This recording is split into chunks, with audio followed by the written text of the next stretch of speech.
Ibu bapak dan saudara-saudara sekalian, menurut Dhamma, mengapa manusia menderita?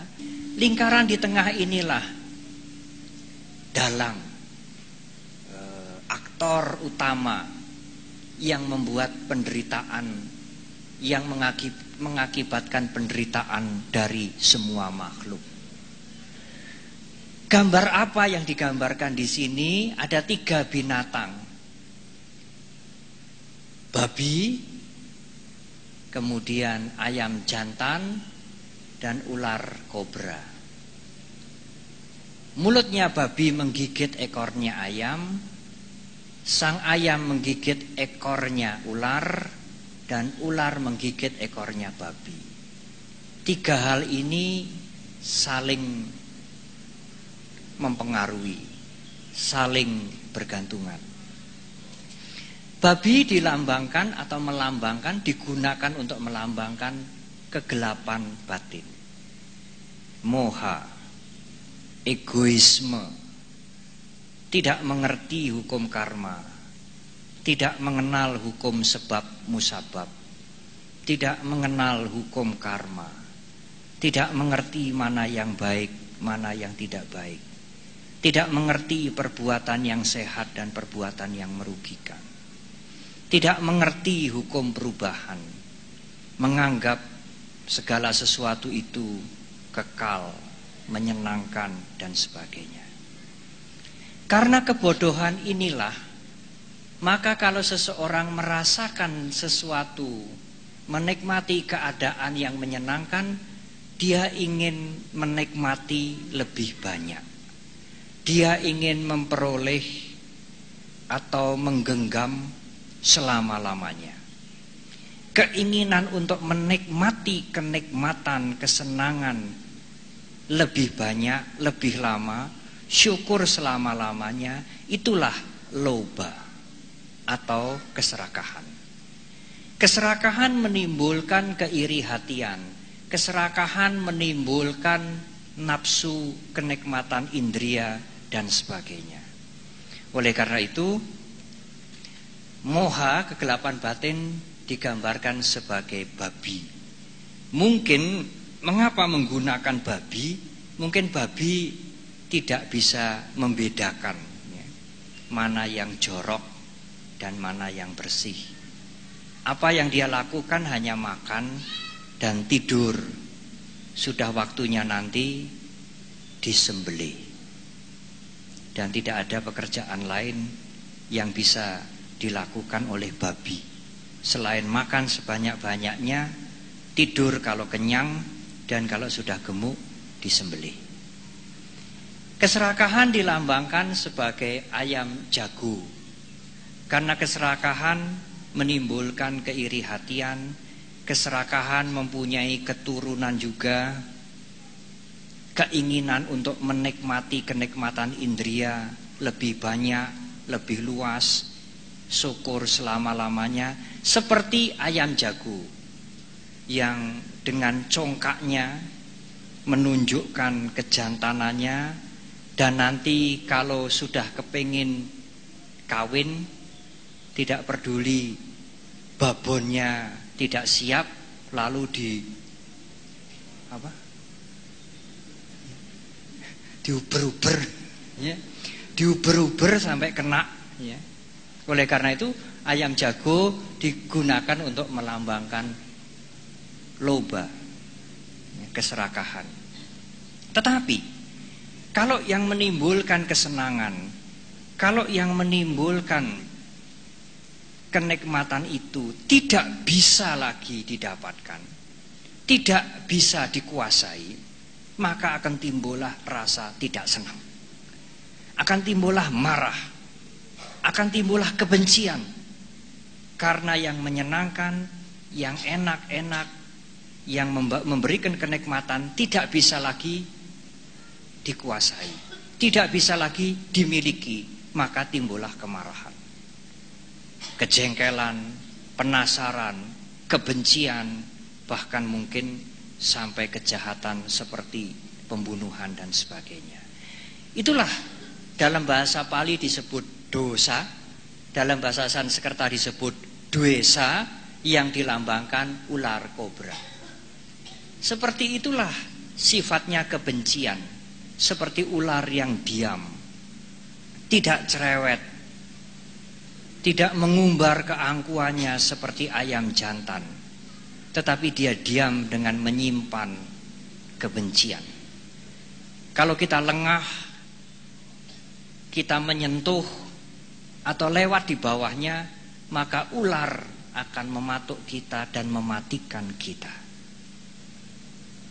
Mengapa timbul keserakahan? Karena ketidaktahuan. Karena menganggap segala sesuatu tidak berubah, menganggap segala sesuatu kekal, menganggap semuanya bisa tunduk pada kehendak kita. Timbullah keserakahan. Kalau keinginannya tidak tercapai, timbullah kebencian. Kalau kebenciannya semakin membara, tidak diatasi, dibiarkan meluap-luap, maka kegelapan batinnya juga akan menjadi semakin tebal.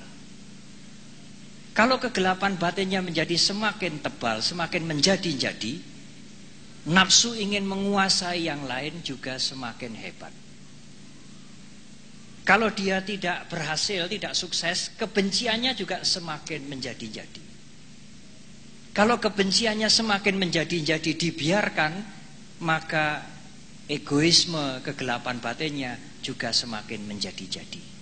Oleh karena itu, moha, loba, dosa, moha, loba, dosa merupakan 3 rangkaian yang saling berhubungan dan saling mempengaruhi.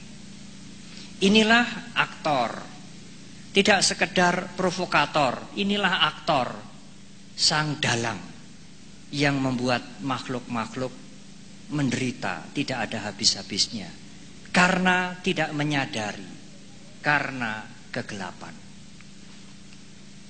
Moha atau kegelapan itu sinonim dengan awija. A artinya tidak, wija artinya pengetahuan atau widya dalam bahasa Sanskerta. Awija atau awidya artinya tidak mempunyai pengetahuan. Sinonim dengan moha. Moha artinya gelap. Karena gelap maka awija. Kalau saudara berada di ruangan yang gelap, saudara tidak bisa membedakan mana putih, mana hitam, mana bersih, mana kotor, mana jalan, mana jurang. Karena gelap maka tidak mempunyai pengetahuan. Karena tidak mempunyai pengetahuan, maka hidupnya gelap. Oleh karena itu moha dan awija, awija dan moha menjadi sinonim. Kalau Sang Buddha meneliti, membedah kehidupan ini, maka beliau menemukan untuk menjelaskan kepada kita awal daripada penderitaan yang diderita oleh makhluk-makhluk termasuk para dewa dan juga umat manusia adalah awija, kegelapan. Di gambar yang berlatar belakang kuning ini, awija digambarkan sebagai mata rantai di sebelah ini. Gambar apakah itu? Awija untuk memudahkan kita mengingat, untuk memudahkan kita mengerti awija, menangkap arti awija, tidak mempunyai pengetahuan, orang yang gelap. Digunakan gambar atau peraga gambar orang yang buta. Orang yang buta itulah seperti awija.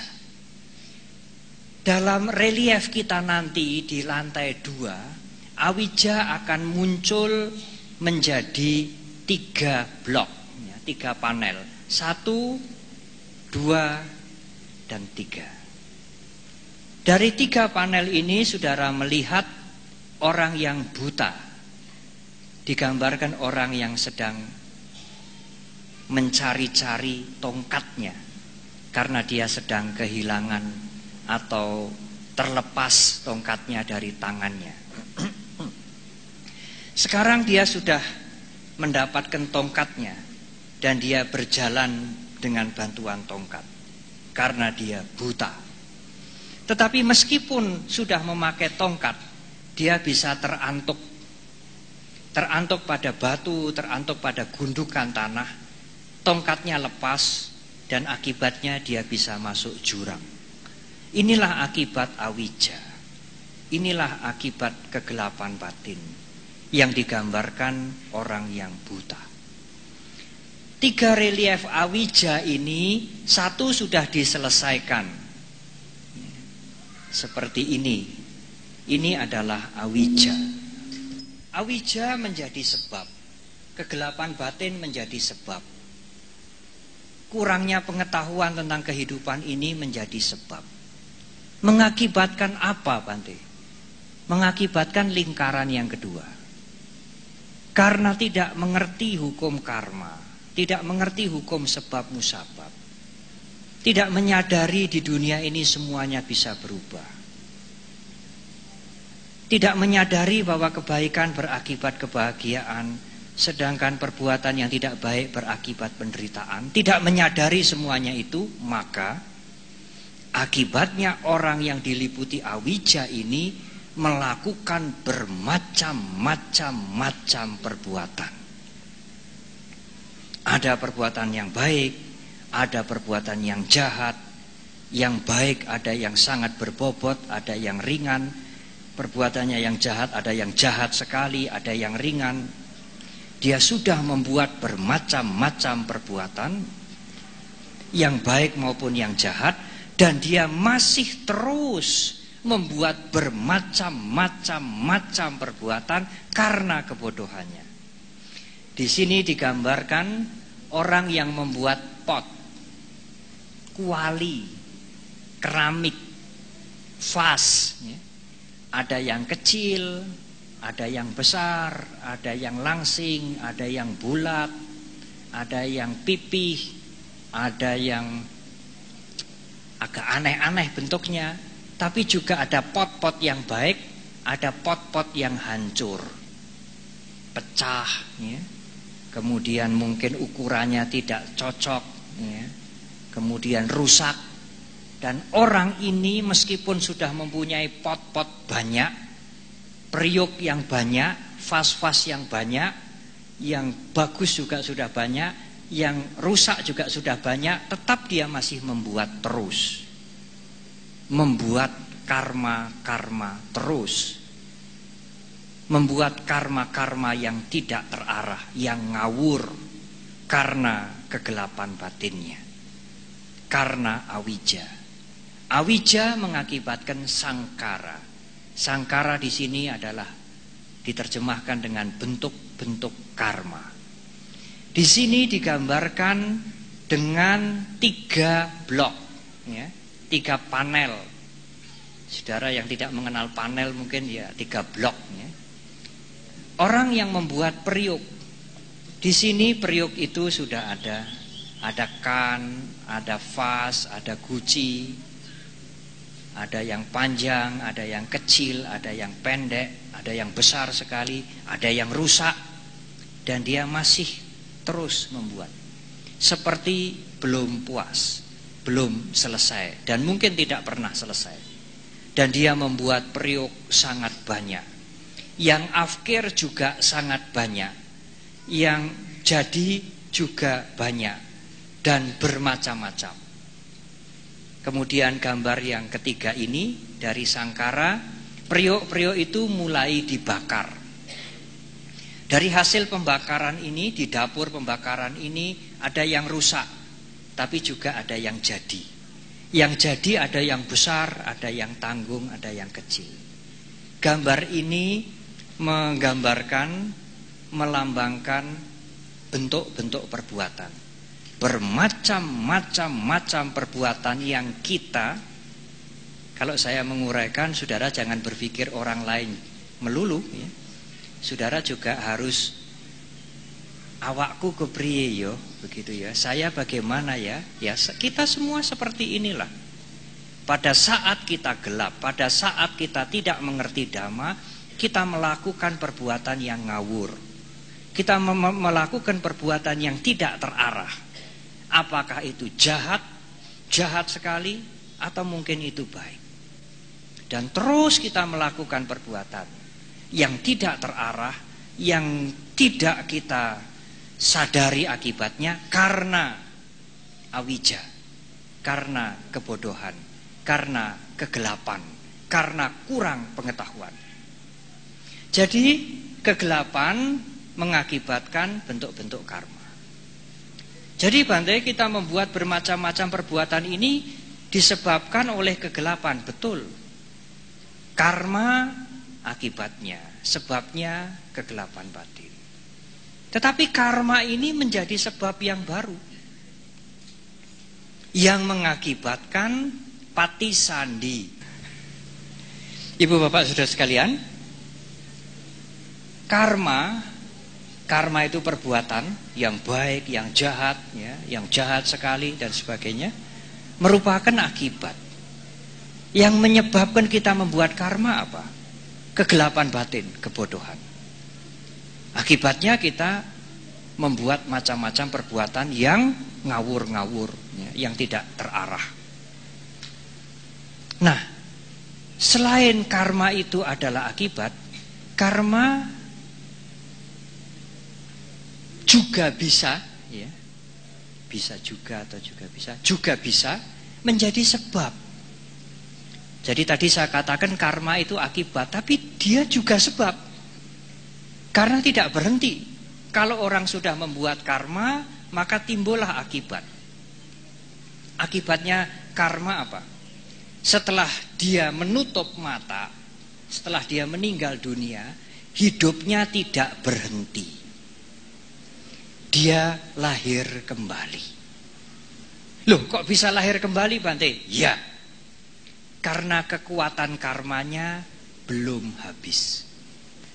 Fisiknya lemah, tidak bisa jalan lagi, tidak bisa berfungsi lagi, sudah tua, reot, kempong, perot, ya, loyo, meninggal dunia. Tetapi kekuatan karmanya tidak habis. Jasmaninya lemah, kekuatan jasmaninya habis, kekuatan karmanya tidak habis. Maka setelah dia meninggal, dia lahir kembali. Di sini untuk menggambarkan lahir kembali, dalam bahasa Pali disebut patisandi winyana. Patisandi winyana artinya kesadaran yang menyambung. Yang menyambung dari hidup ini ke hidup yang akan datang. Artinya pada waktu kita meninggal, kesadaran kita tidak berhenti. Kesadaran kita yang membawa kekuatan karma jalan terus, menyambung menjadi hidup yang akan datang. Kesadaran yang menyambung itu diumpamakan seperti kera yang sudah makan buah-buahan di pohon ini sampai habis, lalu dia mulai melirik. Dia melirik ke pohon sana. Ini nanti gambarnya harus dikoreksi nih. Keranya tidak melihat ke sini, tapi keranya ini melihat ke pohon sana. Yang pohonnya ini buahnya masih banyak. Ini mungkin buah apel, ini buah pelem. Nah, panel yang kedua, keranya mulai berayun-ayun untuk meloncat ke sana. Dan di panel yang ketiga, keranya sudah meloncat. Jadi kera yang meloncat dari pohon yang buahnya habis menuju ke pohon yang buahnya masih banyak, mengingatkan kita, menggambarkan kita, nanti kalau sudah kita meninggal, meskipun badan kita sudah hancur, sudah loyo, sudah tidak bisa bergerak lagi, kesadaran winyana akan berlangsung terus. Karena membawa kekuatan karma yang masih belum habis. Nah, kalau saudara diceritai begini, diberikan uraian begini kan sulit toh menangkap. Tetapi kalau ada gambar begini, mudah menangkap. Oh, ini keranya meloncat. Berpindah dari pohon yang sudah habis buahnya menuju ke pohon yang buahnya masih banyak. Artinya nanti kalau jasmani kita sudah hancur, kesadaran kita akan melanjutkan kehidupan yang baru. Karena kekuatan karma belum habis. Akibatnya setelah kematian timbullah kelahiran yang baru. Di sini digambarkan satu perahu, ada pria, ada wanita. Pria dan wanita ini lambang dari nama dan rupa, bahasa Pali. Nama artinya batin, ya, kesadaran, rupa artinya jasmani. Karena adanya kelahiran kembali, maka kita mempunyai jasmani lagi dan mempunyai batin lagi. Jasmani dan batin ini berbeda sifatnya. Jasmani bisa dipegang, ya kulit kita, daging kita, tulang kita. Tetapi batin tidak bisa dipegang, pikiran tidak bisa dipegang, tidak ada warnanya, tidak tampak. Jasmani kasar, batin itu halus. Tetapi mereka bekerja sama pada tubuh yang satu ini. Oleh karena itu digambarkan pria dan wanita yang mempunyai sifat berbeda, meskipun tidak seluruhnya berbeda, berada dalam satu perahu yang sama, mendayung perahu itu bersama-sama. Nah, ada jasmani, ada batin. Dalam diri kita inilah jasmani. Dan di dalam diri kita ini terdapat juga batin. Jasmani dan batin. Awake dhewe sekarang ini ada jasmaninya, ada batinnya.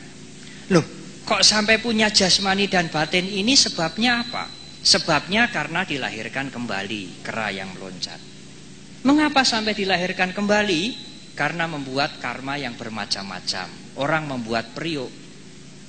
Mengapa sampai membuat karma yang bermacam-macam? Karena mengapa bikin karma yang bermacam-macam? Karena kebodohan, awija. Karena bodoh bikin karma yang bermacam-macam. Bikin karma yang bermacam-macam, akibatnya waktu meninggal kesadarannya masih berlanjut terus. Karena ada kesadaran yang menyambung, maka akibatnya lahir kembali, mempunyai jasmani dan batin kembali. Panca indera itu 5, mata, telinga, hidung untuk membau, lidah untuk merasakan, tubuh kita ini ya untuk meraba, dan yang keenam pikiran. Di dalam agama Buddha disebut salayatana, 6 landasan indria. Karena ada jasmani, karena ada pikiran, akibatnya ada 5 indria dan pikiran. Karena dilahirkan maka ada jasmani, ada batin. Karena ada jasmani dan batin, maka akibatnya ada panca indera dan pikiran. Untuk memudahkan saudara mengingat panca indera dan pikiran, ada 5 jendela sebagai lambang dari panca indera. Ada 1 pintu pikiran. Ini rumah yang belum selesai, tapi jendelanya 5, pintunya 1.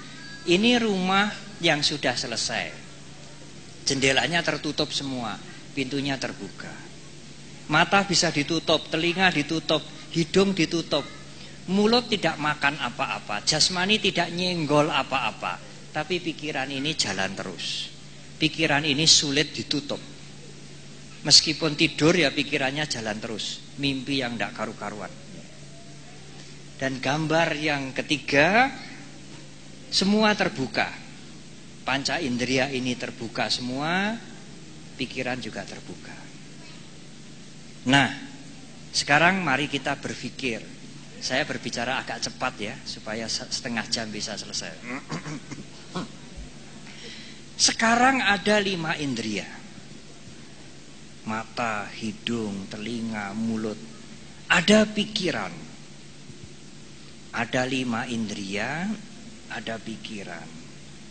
Mengakibatkan apa kira-kira saudara? Loh Bante, 5 indria dan pikiran itu kan sudah jadi akibat toh. Sebabnya karena kita punya jasmani, karena ada jasmani, karena ada pikiran, ada batin, maka akibatnya ada 5 indria, ada pikiran. Ya, 5 indria dan pikiran itu akibat. akibat dari jasmani dan batin. Tetapi 5 indria dan pikiran juga menjadi sebab baru. Karena ada 5 indria dan pikiran mengakibatkan apa? Mengakibatkan awake dhewe ini, kita semua ini bisa kontak. Kontak itu apa toh Bante? Kontak itu ya punya mata bisa cuci mata. Punya telinga bisa mendengar apa? Campur sari. Punya hidung bisa beli minyak wangi, tapi juga bisa bau-bauan yang busuk ya. Punya mulut bisa makan gudeg. Punya jasmani bisa merasakan, oh ini kok kasar, kalau ini kok halus. Dan juga punya pikiran. Pikiran ini bisa kontak apa saja. Angan-angan, peristiwa, kenangan, semua bisa dikontak oleh pikiran, disentuh oleh pikiran. Bisa mudeng saudara. Punya mata bisa kontak. Mata kontak pada apa? Pada yang bisa dilihat. Mata kontak dengan bau, oh, mboten saged, enggak bisa. Telinga kontak dengan apa? Suara, puji-pujian, wah hebat kamu. Ya. Wah apa kamu kayak babi, marah kita ya. Mengapa kita marah? Karena telinga kontak dengan suara, pikiran kita memberikan reaksi. Kita bisa merasakan manis, gurih, ya, terlalu asin, karena kita kontak dengan makanan. Kalau tidak ada panca indera, tidak ada pikiran, tidak bisa kontak. Karena punya panca indera dan pikiran, punya jendela, rumahnya ada jendelanya, bisa melihat keluar. Oh, ada karnaval. Oh, ada orang berbaris. Oh, ada orang-orang lewat ya. Bisa kontak. Kontak digambarkan wanita yang sedang pakai handphone. Handphone kan juga alat untuk kontak tuh. Kontak telinga. Ya kalau senang handphone ya nanti ya habiskan duit ini ya. Apalagi digambarkan orang yang lagi pacaran. Ini perempuan, ini laki-laki. Di sana jelas ya. Yang jelas ke sana lihat ke sana, yang belakang lihat kemari ya. Ini juga melambangkan kontak. Jadi dengan gambar ini saudara begitu melihat, saudara ingat, oh ini kontak. Nah kok bisa kontak ya? Ya, mengapa kita bisa kontak? Mengapa? Karena punya jendela, punya panca indera. Mengapa bisa punya panca indera? Ayo sekarang kita berpikir, tidak hanya mendengarkan saya. Kita bisa kontak. Mata bisa melihat yang bagus-bagus, yang jelek-jelek, pujian-pujian, makian-makian, yang enak-enak, yang asin, yang gurih. Mengapa bisa kontak? Sebabnya apa sehingga kita bisa kontak? Punya panca indera. Mengapa punya panca indera? Kok sampai punya panca indera itu bagaimana itu? Sebabnya apa? Sebabnya karena ada jasmani dan batin. Mengapa ada jasmani dan batin? Mengapa? Karena dilahirkan kembali. Nah kalau tidak lahir, dari mana ada jasmani dan batin? Mengapa sampai dilahirkan kembali? Pada waktu meninggal kok tidak berhenti, kok sampai lahir kembali? Mengapa? Karena ada bermacam-macam karma. Jadi fisiknya sudah loyo, kekuatan karmanya masih ada. Mengapa sampai membuat karma bermacam-macam? Kok tidak membuat karma yang terpilih saja, yang baik saja? Kok sampai membuat perbuatan yang bermacam-macam? Mengapa? Karena awija. Ya, jadi kalau diurut balik, karena kebodohan membuat perbuatan yang ngawur. Karena membuat perbuatan yang bermacam-macam dan banyak sekali, pada waktu meninggal kesadarannya masih nyambung. Karena ada kesadaran yang menyambung, maka punya jasmani lagi, punya batin lagi. Karena punya jasmani dan punya batin, maka mempunyai 5 jendela dan pikiran. Karena punya jendela dan pikiran, maka kita bisa kontak.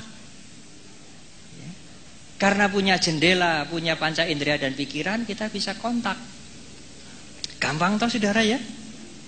Ya gampang toh. Nah kalau tidak punya mata, mau lihat dari mana? Kalau tidak punya telinga, mau mendengar dari mana? Kalau tidak punya hidung, mau membau dari mana?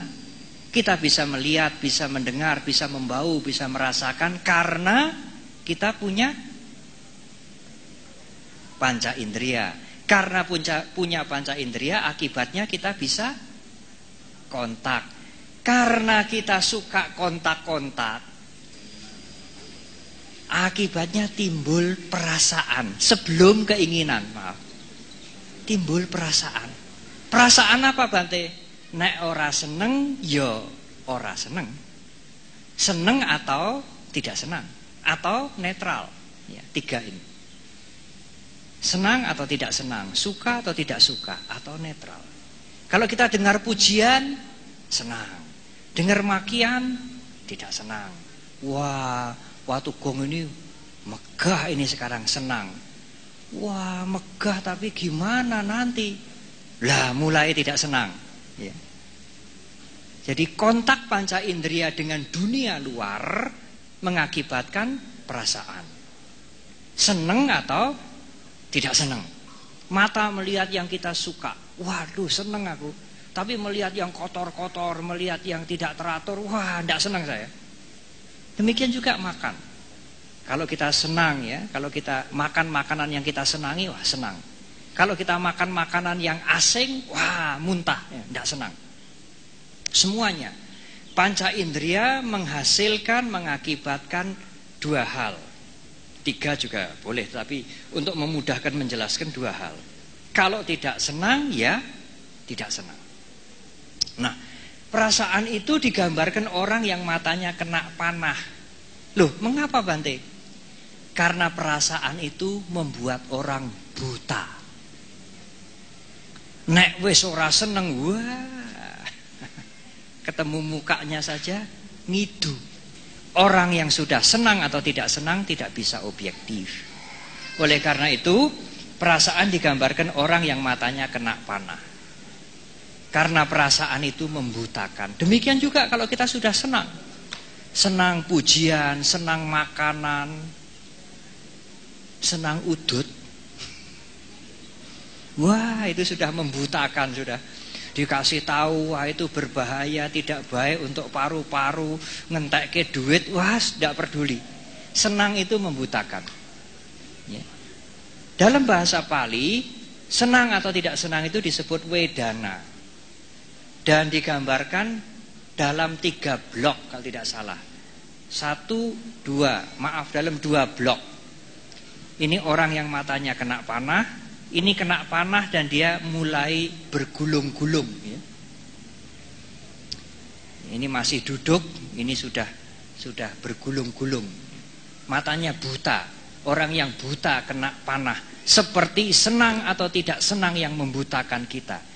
Tidak senang membuat kita sengit sekali, benci sekali. Kalau senang membuat kita melekat sekali. Tidak bisa objektif lagi. Kita hanya berbuat, kita hanya melakukan sesuatu karena didorong oleh senang atau tidak senang. Tidak peduli yang senang itu kejahatan, tapi saya senang. Tidak peduli yang tidak senang itu adalah kebaikan, pokoknya saya tidak senang, saya tidak mau.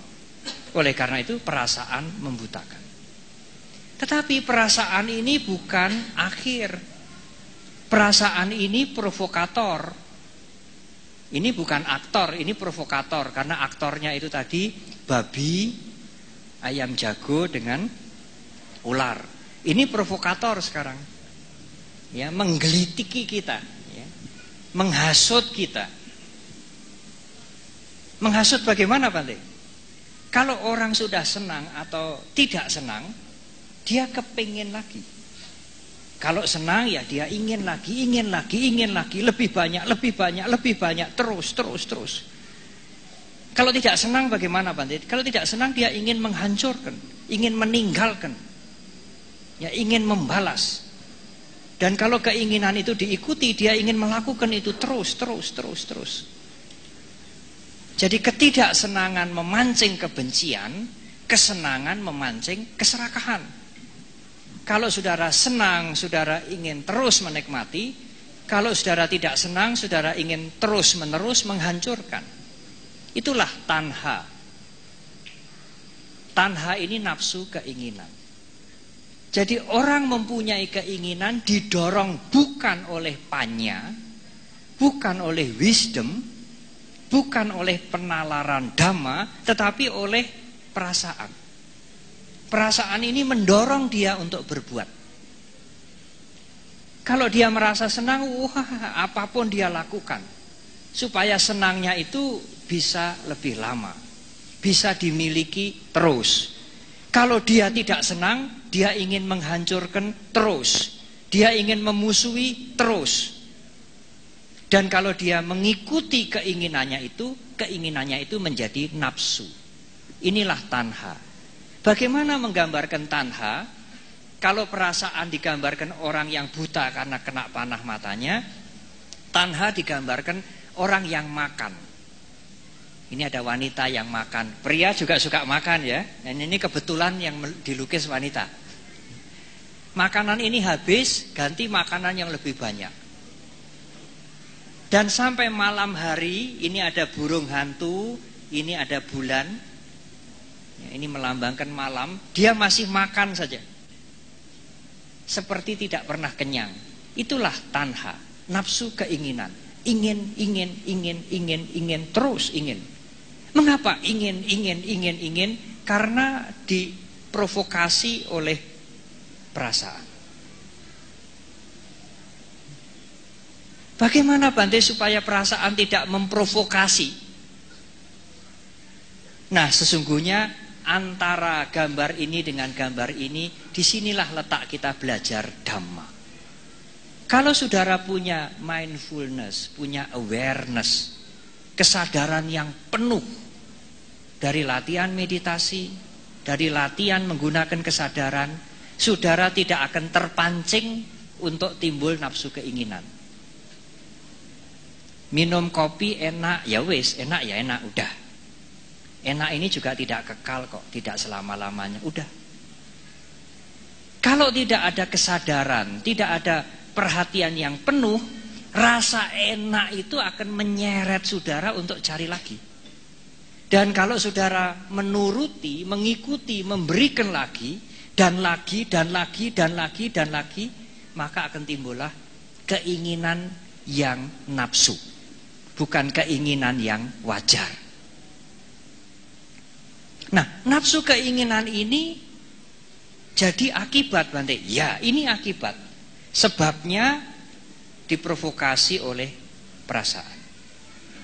Ini sebab, ini akibat.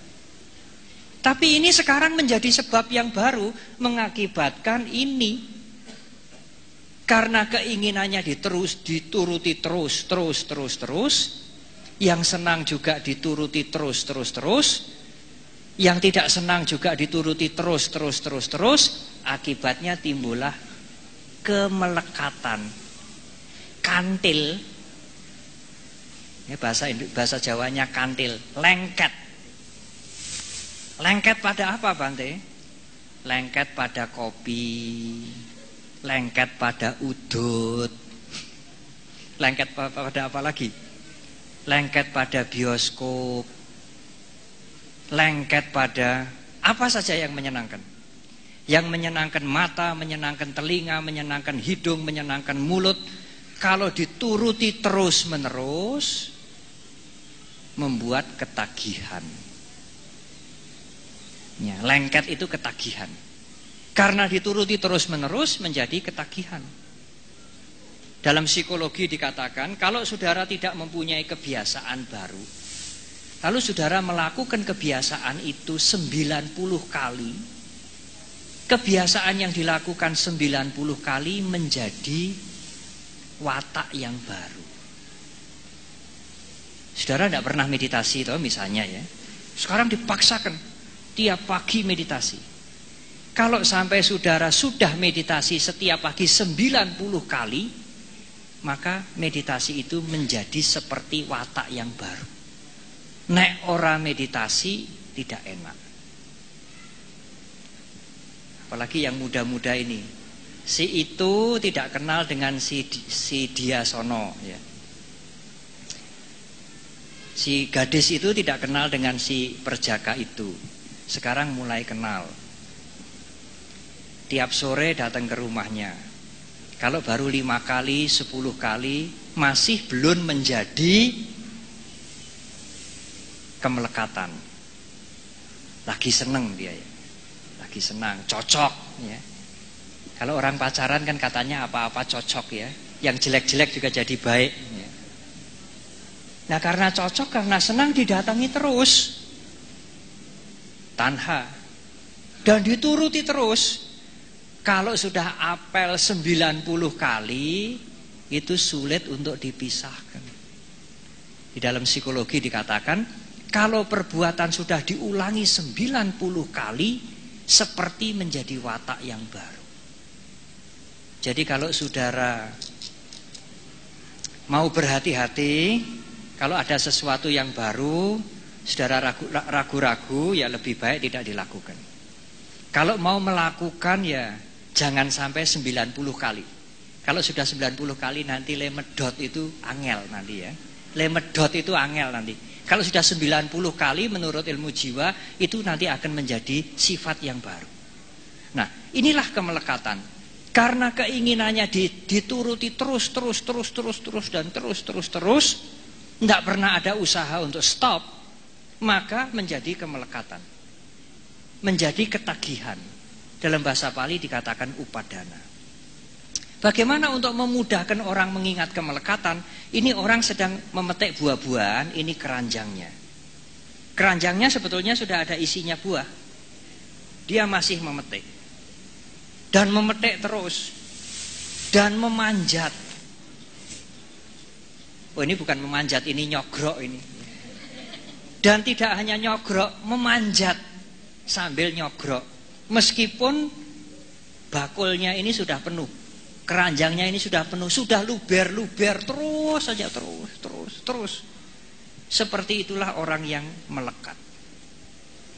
Karena kemelekatan ini mendorong dia untuk melakukan proses memperpanjang penderitaan. Digambarkan, diwakili dengan lambang 1, 2, 3, 4. Ya, 4. Di sana sudah berbeda. Jadi kemelekatan itulah, melekat pada suasana, melekat pada makanan, melekat pada keakuan, melekat pada pujian, melekat pada materi, melekat pada apapun. Padahal yang dilekati itu tidak kekal. Senang, berubah, cari lagi. Sebentar hilang, cari lagi, senang. Tidak lama hilang, cari lagi, senang. Tidak lama hilang, cari lagi, terus begitu. Itulah yang membuat kita ketagihan. Seperti orang haus. Haus minum, hilang, haus lagi minum, hilang, haus lagi minum, hilang, terus begitu. Itulah upadana. Upadana membuat kita minum berkali-kali. Karena kenikmatan itu sepintas, sebentar. Hilang, cari lagi, hilang, cari lagi, hilang, cari lagi, terus begitu. Andai kata kenikmatan itu sekali didapatkan untuk selamanya, kita tidak akan mengejar. Dicari sebentar hilang, cari sebentar hilang, cari sebentar hilang, cari lagi, cari lagi, cari lagi. Cari lagi, cari lagi, cari lagi, cari lagi. Itulah memperpanjang proses penderitaan. Di sini disebut bawa. Karena diprovokasi oleh kenikmatan, karena didorong oleh nafsu keinginan, karena dikompori oleh kemelekatan, dia kemudian melakukan apa saja. Pokoknya saya senang, pokoknya saya nikmat, pokoknya saya happy, pokoknya saya enjoy, terus begitu. Apa yang dia lakukan itu memperpanjang proses penderitaan. Sehingga nanti, kembali lagi persoalannya, Kalau dia sudah meninggal dunia, hidup ini tidak akan selesai. Karena dia memperpanjang proses penderitaan terus-menerus, tidak menghentikan, tidak mengurangi, tetapi memperpanjang. Akibatnya setelah mati dia akan lahir kembali. Dalam bahasa Pali disebut jati. Buddhis tidak mempunyai pandangan, ya kita lahir ini kan sudah dari sononya. Sudah diprogram dari sononya, kamu lahir besok jadi biku gitu ya. Kamu lahir besok jadi apa ya? Mandor begitu ya. Kamu lahir besok jadi penguasa. Tetapi ajaran Buddha mengajak kita untuk melihat, untuk menganalisa. Mengapa kita sampai dilahirkan? Mengapa terjadi kelahiran? Karena sebelum dilahirkan tentu ada proses yang mendahului. Paticcasamuppada tidak berbicara tentang doktrin penciptaan, tapi Paticcasamuppada berbicara tentang sebab musabab yang saling bergantungan yang tidak pernah berhenti. Tidak ada sesuatu yang muncul di dunia ini, di alam semesta ini, yang eksis, yang tiba-tiba, yang ujuk-ujuk. Semuanya pasti ada proses yang mendahului. Mengapa ada kelahiran? Karena ada proses memperpanjang penderitaan. Mengapa proses ini dilakukan? Karena dia melekat. Karena dia ketagihan. Mengapa sampai dia ketagihan? Karena ada keinginan yang tidak selektif yang diikuti terus-menerus. Mengapa dia rela mengikuti keinginannya itu terus-menerus? Karena ingin menikmati kenikmatan terus-menerus. Mengapa dia bisa merasakan nikmat? Karena dia bisa kontak dengan dunia luar. Melihat, mendengar, membau, makan dan sebagainya. Mengapa dia bisa kontak? Karena punya panca indera dan pikiran. Mengapa punya panca indera dan pikiran? Karena ada jasmani dan batin. Mengapa ada jasmani dan batin? Karena ada kelahiran kembali. Mengapa ada kelahiran kembali? Karena ada karma yang bermacam-macam yang sudah dilakukan. Mengapa dia membuat karma yang bermacam-macam? Karena kebodohan. Begitulah.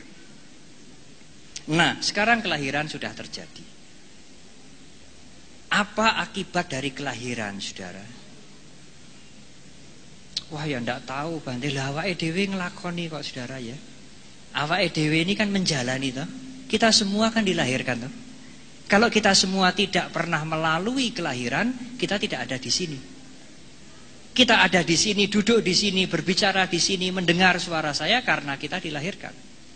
Jadi kelahiran itu mengakibatkan apa kira-kira? Kelahiran mengakibatkan umur tua dan kematian. Umur tua digambarkan sebagai, kalau di sana yang suka makan wanita, di sini yang umur tua pria. Orang tua yang memakai tongkat, orang tua yang sudah lemah, orang sakit yang diinfus. Jadi menjadi tua, mengalami bermacam-macam kesulitan, kegagalan, keberhasilan, kekecewaan. Pendeknya penderitaan lah. Jadi kalau ada pertanyaan, mengapa manusia menderita? Mungkin ada teori lain yang mengatakan, ya karena nenek moyang kita berdosa. Ya karena kita dulu pernah punya simpanan ini dan itu. Tetapi sesungguhnya jawaban menurut agama Buddha sangat sederhana. Mengapa kita menderita? Mengalami kekecewaan, kegagalan, kesusahan, kesedihan dan sebagainya. Kita menderita karena kita dilahirkan. Betul toh? Ya, buat apa cari jawaban yang susah-susah? Kita menderita karena kita dilahirkan. Seandainya kita tidak dilahirkan, tidak ada persoalan kita menderita. Kelahiran adalah awal dari penderitaan. Kelahiran diikuti oleh perkembangan, kelahiran diikuti oleh usia tua, kelahiran diikuti oleh sakit, kelahiran diikuti oleh kematian. Di sini kematian digambarkan peti mati, kemudian ini gambarnya yang mati dan masuk krematorium. Antara lahir, saudara, antara dilahirkan sampai mati. Kalau lahir di sini ya, lahir di sini, mati di sini. Antara lahir sampai mati ini, itulah yang namanya hidup sekarang. Dan antara lahir sampai mati itulah di situ timbul penderitaan. Jadi mengapa penderitaan? Mengapa kita menderita? Mengapa kita mengalami penderitaan? Karena kita dilahirkan. Kalau kita tidak dilahirkan, kita tidak menderita. Tidak ada jawaban yang lebih tepat dari itu. Kalau tidak ada kelahiran kembali, tidak ada penderitaan. Bagaimana supaya tidak dilahirkan kembali?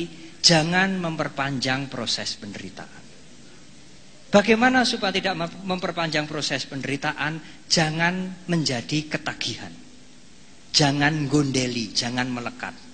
Berkaryalah, melakukan hasillah, melakukan hal-hal yang bergunalah, tapi jangan melekat pada hasil itu. Karena apapun terkena perubahan. Supaya tidak melekat, jangan mengumbar nafsu keinginan. Saudara harus selektif dengan nafsu saudara. Memutuskan perbuatan dengan panya, dengan wisdom, bukan didorong oleh perasaan semata-mata. Bagaimana supaya nafsunya tidak terumbar? Supaya nafsunya tidak terumbar, perasaan yang kita rasakan jangan sampai membutakan kita. Bagaimana supaya perasaan tidak membutakan kita? Punyailah kesadaran. Ya, jadi bagaimana Bante supaya perasaan tidak membutakan kita? Ya jangan makan, ya jangan melihat, ya jangan mendengar. Bukan itu caranya. Melihatlah, mendengarlah, makanlah. Rasakanlah senang sebagai senang, tidak senang sebagai tidak senang. Tetapi perasaan itu jangan membuat Anda buta. Bagaimana supaya tidak buta? Harus punya kesadaran. Mindfulness, perhatian yang penuh, pengertian dharma yang cukup. Dari mana didapat? Dari meditasi, dari belajar, dari menjalankan sila. Dari sila, dari meditasi, dari panya. Sila, samadhi, dan panya, itulah yang akan membuat perasaan adalah perasaan. Perasaan tidak akan membutakan kita. Kalau perasaan tidak membutakan kita, tidak timbul nafsu keinginan. Kalau tidak timbul nafsu keinginan, tidak timbul kemelekatan. Kalau tidak timbul kemelekatan, tidak timbul proses memperpanjang penderitaan. Kalau tidak timbul proses memperpanjang penderitaan, tidak timbul kelahiran kembali. Kalau tidak timbul kelahiran kembali, maka selesailah penderitaan ini. Dan selesailah tugas saya untuk menjelaskan bagaimana penderitaan ini datang dan selesai. Dan semoga apa yang saya jelaskan ini bermanfaat bagi saudara. Sekali lagi terima kasih atas perhatian saudara.